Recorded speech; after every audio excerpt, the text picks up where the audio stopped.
ನಮ್ಮ ಮೆಟ್ರೋ ದರ ಏರಿಕೆ. ದುಪ್ಪಟ್ಟಲ್ಲ, ಅದಕ್ಕಿಂತಲೂ ಹೆಚ್ಚು ದರ ಏರಿಕೆ. ನಾಳೆಯಿಂದ ಬರಲ್ಲ ಎಂದ ಮೆಟ್ರೋ ಪ್ರಯಾಣಿಕರು. ರಾಜ್ಯದಲ್ಲಿ ಬಸ್ ಪ್ರಯಾಣ ದರ ಏರಿಕೆ ಬೆನ್ನಲ್ಲೇ ಮೆಟ್ರೋ ರೈಲು ಪ್ರಯಾಣದ ದರ ಶೇಕಡಾ 46ರಷ್ಟು ಏರಿಕೆಯಾಗಿರುವುದಕ್ಕೆ ಪ್ರಯಾಣಿಕರು ಸರ್ಕಾರದ ವಿರುದ್ಧ ಆಕ್ರೋಶ ವ್ಯಕ್ತಪಡಿಸಿದ್ದಾರೆ. ಬೆಂಗಳೂರಿಗರ ಅಚ್ಚುಮೆಚ್ಚಿನ ಸಾರಿಗೆ ವ್ಯವಸ್ಥೆ ನಮ್ಮ ಮೆಟ್ರೋ ರೈಲು ಪ್ರಯಾಣ ದರ ಏರಿಕೆಗೆ ಪ್ರಯಾಣಿಕರು ಆಘಾತ ವ್ಯಕ್ತಪಡಿಸಿದ್ದು, ದುಪ್ಪಟ್ಟಲ್ಲ, ಅದಕ್ಕಿಂತಲೂ ಹೆಚ್ಚು ದರ ಏರಿಕೆ ಮಾಡಲಾಗಿದೆ ಎಂದು ಆಕ್ರೋಶ ವ್ಯಕ್ತಪಡಿಸಿದ್ದಾರೆ. ರಾಜ್ಯದಲ್ಲಿ ಬಸ್ ಪ್ರಯಾಣ ದರ ಬೆಲೆ ಏರಿಕೆ ಬೆನ್ನಲ್ಲೇ ಮೆಟ್ರೋ ರೈಲು ಪ್ರಯಾಣ ದರ ಶೇಕಡಾ 46ರಷ್ಟು ಏರಿಕೆಯಾಗಿರುವುದಕ್ಕೆ ಪ್ರಯಾಣಿಕರು ಸರ್ಕಾರದ ವಿರುದ್ಧ ಆಕ್ರೋಶ ವ್ಯಕ್ತಪಡಿಸುತ್ತಿದ್ದಾರೆ. ಇಷ್ಟೊಂದು ಪ್ರಮಾಣದ ಪ್ರಯಾಣ ದರ ಏರಿಕೆ ಮಾಡಿರುವುದು ಬೆಲೆ ಏರಿಕೆಯಿಂದ ಕಂಗಾಲಾಗಿರುವ ಜನರಿಗೆ ಗಾಯದ ಮೇಲೆ ಮತ್ತೊಂದು ಬರೆ ಎಳೆದಂತಾಗಿದೆ. ಈಗಾಗಲೇ ಹಾಲು, ವಿದ್ಯುತ್, ಬಸ್ ಪ್ರಯಾಣ ದರ, ದಿನನಿತ್ಯದ ವಸ್ತುಗಳ ದರ, ಹಣ್ಣು ತರಕಾರಿ ಬೆಲೆಗಳು ಗಗನ ಮುಟ್ಟುತ್ತಿವೆ. ಈಗ ಮತ್ತೆ ಮೆಟ್ರೋ ದರವನ್ನು ಕೂಡ ಶೇಕಡಾ 46ರಷ್ಟು ಏರಿಸಿರುವುದು ಸಾರ್ವಜನಿಕರ ಆಕ್ರೋಶಕ್ಕೆ ಕಾರಣವಾಗಿದೆ. ಕೆಲ ಪ್ರಯಾಣಿಕರಂತೂ ದುಪ್ಪಟ್ಟಲ್ಲ, ಕೆಲ ಮಾರ್ಗಗಳಲ್ಲಿ ಶೇಕಡಾ 80ರವರೆಗೂ ದರ ಏರಿಕೆಯಾಗಿದೆ. ಟೋಕನ್ ಮೂಲಕ ಪ್ರಯಾಣ ಮಾಡುವ ಪ್ರಯಾಣಿಕರಿಗೆ ಶೇಕಡಾ 50ರಷ್ಟು ದರ ಹೆಚ್ಚಳವಾದರೆ, ಸ್ಮಾರ್ಟ್ ಕಾರ್ಡ್ ಮೂಲಕ ಪ್ರಯಾಣ ಮಾಡುವ ಪ್ರಯಾಣಿಕರಿಗೆ 45ರಷ್ಟು ಹೆಚ್ಚಳವಾಗಲಿದೆ ಎಂದು ಬಿಎಂಆರ್ಸಿಎಲ್ ತಿಳಿಸಿದೆ. ಆದರೆ ಟಿಕೆಟ್ ದರ 1/2ರಷ್ಟು ಏರಿಕೆಯಾಗಿದೆ ಎಂದು ಪ್ರಯಾಣಿಕರು ಗರಂ ಆಗಿದ್ದಾರೆ.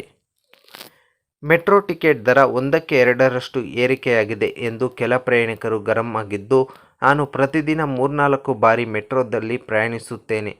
ದರ ಏರಿಕೆ ಒಪ್ಪಿಕೊಳ್ಳಲು ಸಾಧ್ಯವೇ ಇಲ್ಲ. ನಾಳೆಯಿಂದ ಮೆಟ್ರೋದಲ್ಲಿ ಬರಲ್ಲ, ಬಸ್ನಲ್ಲಿ ಬರುತ್ತೇವೆ ಎಂದು ಆಕ್ರೋಶ ವ್ಯಕ್ತಪಡಿಸುತ್ತಿದ್ದಾರೆ. ಬೆನ್ನಿಗಾನಹಳ್ಳಿಯಿಂದ ಡಾ. ಬಿ. ಆರ್. ಅಂಬೇಡ್ಕರ್ ನಿಲ್ದಾಣ ವಿಧಾನಸೌಧಕ್ಕೆ ಕಳೆದ ಭಾನುವಾರ 26.6 ರೂಪಾಯಿ ಇತ್ತು. ಈ ವಾರ ಬರೋಬ್ಬರಿ 60 ರೂಪಾಯಿ ಆಗಿದೆ ಎಂದು ದಾಖಲೆ ಸಮೇತ ಪ್ರಯಾಣಿಕರೊಬ್ಬರು ಮೆಟ್ರೋ ವಿರುದ್ಧ ಆಕ್ರೋಶ ಹೊರಹಾಕಿದ್ದಾರೆ. 1 ಟು ಡಬಲ್ ದರ ಹೆಚ್ಚಳ ಮಾಡಿದ್ದಾರೆ. ನಾನು ಪ್ರತಿ ವಾರ ಬೆನ್ನಿಗಾನಹಳ್ಳಿಯಿಂದ ಕಬ್ಬನ್ ಪಾರ್ಕ್ಗೆ ಬರುತ್ತೇನೆ. ಕಳೆದ ಭಾನುವಾರ ಆನ್ಲೈನ್ ಮೂಲಕ ಟಿಕೆಟ್ ತಗೊಂಡಿದ್ದೆ. 26 ರೂಪಾಯಿ ಇತ್ತು. ಈ ವಾರ 60 ರೂಪಾಯಿ ತಗೊಂಡ್ರು. ಇದು ಸರಿಯಲ್ಲ. ಇಷ್ಟೊಂದು ಏರಿಕೆ ಮಾಡಿದ್ರೆ ಕಷ್ಟ ಆಗುತ್ತದೆ ಎಂದು ಕಿಡಿಕಾರಿದರು. QR ಟಿಕೆಟ್ ರಿಯಾಯಿತಿ ಕೂಡ ರದ್ದು. ಮತ್ತೆ ಕೆಲ ಪ್ರಯಾಣಿಕರು QR ಟಿಕೆಟ್ ರಿಯಾಯಿತಿ ಕೂಡ ರದ್ದು ಮಾಡಲಾಗಿದೆ ಎಂದು ಆರೋಪಿಸಿದ್ದು, QR ಟಿಕೆಟ್ ಖರೀದಿಸಿದಾಗ ಸಿಗುತ್ತಿದ್ದ ಶೇಕಡಾ 5ರಷ್ಟು ರಿಯಾಯಿತಿಯನ್ನು ಕೂಡ ತೆಗೆದುಹಾಕಲಾಗಿದೆ. ಇದು ಸರಿಯಲ್ಲ ಎಂದು ಅಸಮಾಧಾನ ವ್ಯಕ್ತಪಡಿಸಿದ್ದಾರೆ. ಭಾರೀ ಪ್ರಮಾಣದಲ್ಲಿ ದರ ಏರಿಕೆ. ಇನ್ನು 2017ರಿಂದ ಮೆಟ್ರೋ ದರ ಏರಿಕೆ ಮಾಡಿರಲಿಲ್ಲ. ಈಗ ದರ ಏರಿಕೆ ಮಾಡಲಾಗಿದೆ. ಇಷ್ಟು ಪ್ರಮಾಣದ ದರ ಏರಿಕೆ ಅಗತ್ಯವಿತ್ತೇ ಎಂದು ಜನ ತಮ್ಮ ಅಸಹನೆಯನ್ನು ಹೊರಹಾಕಿದ್ದಾರೆ. ಟಿನ್ ಫ್ಯಾಕ್ಟರಿಯಿಂದ ಅಂಬೇಡ್ಕರ್ ನಿಲ್ದಾಣಕ್ಕೆ ಪ್ರತಿದಿನ 30 ರೂಪಾಯಿ ಕೊಟ್ಟು ಓಡಾಡುತ್ತಿದ್ದ ಪ್ರಯಾಣಿಕರು ಇಂದು ಏಕಾಏಕಿ 60 ರೂಪಾಯಿಗಳನ್ನು ಕೊಡಬೇಕಾಗಿದೆ. ಶೇಕಡಾ 5ರಷ್ಟು ಪ್ರಯಾಣ ದರ ಏರಿಸಿದರೆ ಪರವಾಗಿಲ್ಲ, ಆದರೆ ಶೇಕಡಾ 45-50ರಷ್ಟು ಪ್ರಯಾಣ ದರ ಏರಿಸಿದರೆ ಹೇಗೆ ನಾವು ಪ್ರಯಾಣಿಸುವುದು ಎಂದು ಹಲವರು ಅಸಮಾಧಾನ ವ್ಯಕ್ತಪಡಿಸಿದ್ದಾರೆ. ಇಷ್ಟು ಪ್ರಮಾಣದ ದರ ಏರಿಕೆ ಅಗತ್ಯವಿತ್ತೇ?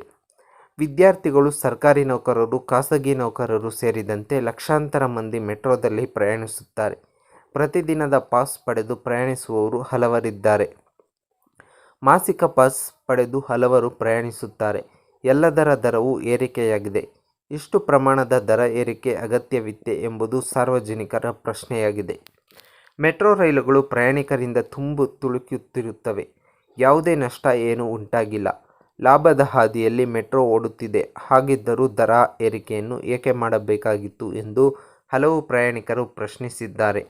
ಪ್ರತಿದಿನ ಮೆಟ್ರೋದಲ್ಲಿ ಸಂಚರಿಸುವ ಮಹಿಳೆಯರು, ಮಕ್ಕಳು ಸೇರಿದಂತೆ ಹಲವರು ದರ ಏರಿಕೆಯಿಂದ ಬೇಸರಗೊಂಡು ಸರ್ಕಾರಕ್ಕೆ ಹಿಡಿಶಾಪ ಹಾಕಿದ್ದಾರೆ.